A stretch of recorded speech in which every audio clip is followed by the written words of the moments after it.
silahkan masuk. Silahkan duduk dulu ya Bu, saya tutup pintu sebentar.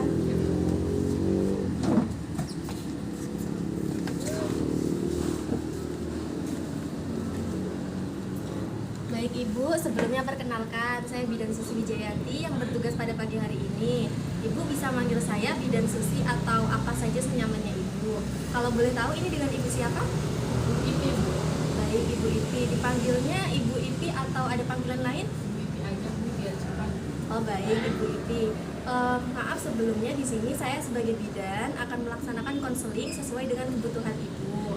Nah di sini Ibu tidak perlu khawatir karena kerahasiaan Ibu akan saya jaga. Nah nanti saya mohon kepada Ibu agar dapat mendengarkan penjelasan dari saya agar konseling dari saya dapat Ibu Ipi mengerti. Begitu Bu, apakah bersedia? Iya, Bu, bersedia. Baik Ibu, kalau begitu sebelumnya Ibu kesini ada apa Bu? Ada yang bisa saya bantu? Saya mau KB, Bu.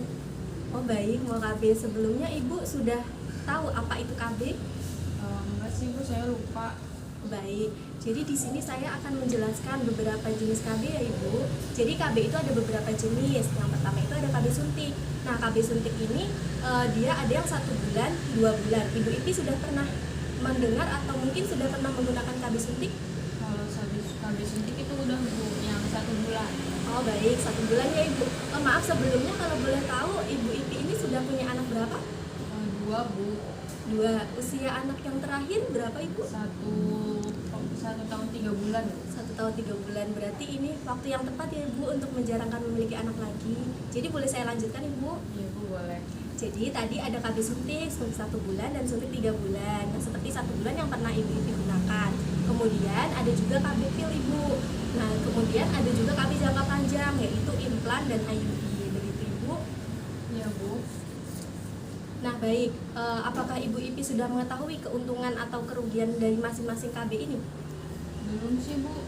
Baik, saya di sini akan saya izin menjelaskan ya Ibu tentang kelebihan dan kekurangannya masing-masing. Nah, jadi yang pertama ada KB suntik Ibu. KB suntik 1 bulan dan 2 bulan. Nah, KB suntik ini ketika digunakan, Ibu akan merasa nyaman ketika berhubungan karena tidak khawatir akan hamil. Namun Ibu, ada beberapa sebagian orang ketika menggunakan KB suntik ini, dia merasa ada seperti tidak cocok Ibu. Jadi dapat menimbulkan efek flek-flek, kemudian penurunan berat badan, bahkan kenaikan berat badan. Nah kemudian yang kedua ada KB pil Ibu. Nah kalau KB pil ini dia diminum. Kemudian jika KB pil ini diminumnya itu harus rutin Ibu, karena jika tidak rutin dapat menimbulkan kegagalan dalam ber-KB. Mungkin segitu. Apakah penjelasan saya sejauh ini dapat dimengerti Ibu? Iya, Bu, bisa. Baik, saya boleh melanjutkan ya Ibu? Boleh, Bu. Baik, untuk selanjutnya di sini ada KB jangka panjang seperti implan dan IUD. Nah, kalau KB implan ini dia keefektifannya 3 sampai 5 tahun Ibu. Sedangkan IUD keefektifannya bisa sampai 10 tahun, tapi kemungkinan terjadi perdarahan pada saat pemasangan di awal. Nah, kemudian ada alat kontrasepsi lain Ibu seperti kondom. Nah, kondom ini dia dipakai oleh suami Ibu pada saat berhubungan seksual. Nah, itu juga dapat menimbulkan efek di mana tidak terjadinya penularan penyakit seksual. Namun jika menggunakan kondom keefektifannya kecil Ibu karena dia memungkinkan robek pada saat pemakaian. Jadi kemungkinan terjadi kehamilan itu besar Ibu. Mungkin penjelasan saya tadi cukup. Apakah dapat dimengerti Ibu? Aku mengerti. Baik, alhamdulillah. Kalau begitu saya boleh ya minta Ibu menjelaskan sedikit penjelasan dari saya tadi. Baik, Ibu. Jadi tadi Ibu menjelaskan ya, Bu, tentang KB. KB itu ada 5 jenis. KB pil, KB suntik 1 bulan dan 3 bulan, KB IUD, KB implan, sama kondom Ibu. Nah, si KB pil ini keefektifannya rendah, Bu. Terus minumnya juga ribet, Bu, harus tiap hari. Terus KB suntik 1 sama 3 bulan itu keefektifannya bagus, tetapi ini, Bu, kayak nanti tuh dapat menimbulkan kegemukan sama flek-flek kalau misalnya nggak cocok. Terus ada KB implan sama IUD yang dapat ininya tuh efektifnya jangka panjang. Kalau implan tuh sampai 3 sampai 5 tahun. Cuman keefektifannya bagus ya, Bu. Terus yang IUD itu efektifnya bagus, terus sampai 10 tahun juga. Tapi dapat terjadi pendarahan ketika di awal pemasangan, Bu. Baik, alhamdulillah saya senang sekali bertemu dengan pasien seperti ibu ini. Terima kasih ya ibu sudah mendengarkan dan memahami penjelasan dari saya. Tapi mungkin ada yang ibu ingin tanyakan atau masih bingung ibu? Kalau misalkan pakai implan itu aman nggak sih Bu? Insya Allah aman ibu, implan dan IUD itu aman. Atau mungkin ibu sudah berpikir ingin melaksanakan atau memilih KB apa? Kalau saya pakai IUD aja deh Bu. Mungkin ibu kalau begini ya bu, sebelumnya saya menjelaskan.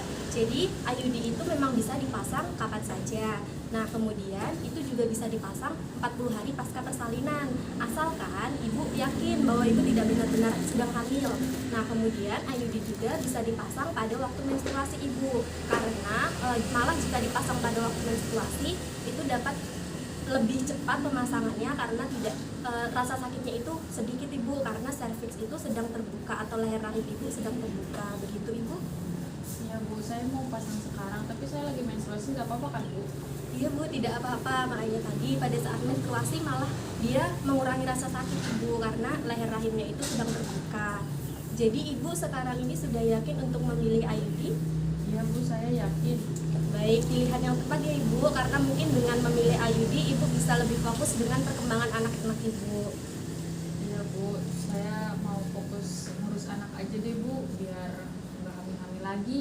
Iya ibu, alhamdulillah ibu ini termasuk ibu yang bijak ya bu, karena memahami perkembangan anak-anak ibu. Nah sebelum pemasangan, saya di sini mau mengisi dulu surat persetujuan untuk nanti ibu bisa tanda tangani. Saya boleh minta data-data ibu? Bu, Baik, sebentar ya ibu. Ibu ini namanya Ibu Sylvia Aulia. Usianya berapa ibu? 25 Bu, 25 tahun. Alamatnya di mana ibu? di Kasihan Bantul. Sian Bantul. Saya boleh minta data suaminya? Nama suaminya siapa?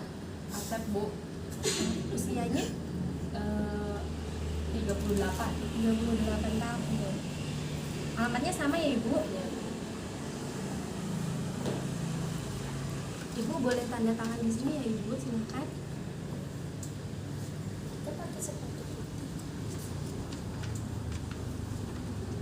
Baik, terima kasih ya ibu.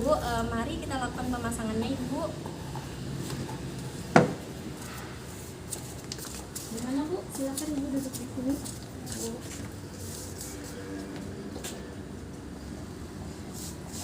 Sudah ya Bu.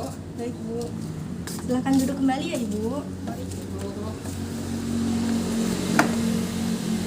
Baik, alhamdulillah pemasangannya berjalan dengan lancar ya ibu, tanpa terjadinya perdarahan. Nah, di sini ibu tidak memerlukan rujukan karena ibu tidak terjadi perdarahan. Namun nanti bila seminggu kemudian ibu kembali ke sini terjadi perdarahan, ibu bisa saya buatkan surat rujukan. Nah, begitu ibu. Iya Bu. Nah, saya di sini izin merangkum ya ibu penjelasan saya tadi.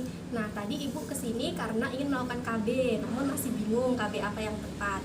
Kemudian saya sudah memberikan beberapa keterangan tentang jenis-jenis KB dan keuntungan serta kerugiannya masing-masing.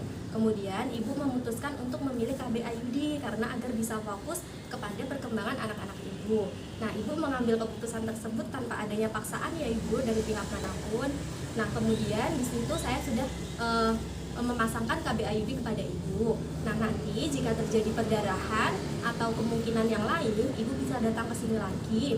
Atau mungkin jika memerlukan rujukan, saya akan buatkan surat rujukan. Kita ketemu lagi minggu depan ya ibu untuk memeriksa letak IUD-nya itu apakah berubah atau tidak. Begitu ibu. Iya Bu. Apakah ada yang ingin ibu tanyakan lagi? Enggak Bu, enggak ada. Baik, kalau begitu terima kasih atas kunjungannya ya ibu. Semoga KB yang ini berhasil ya ibu, dan ibu bisa sehat-sehat terus.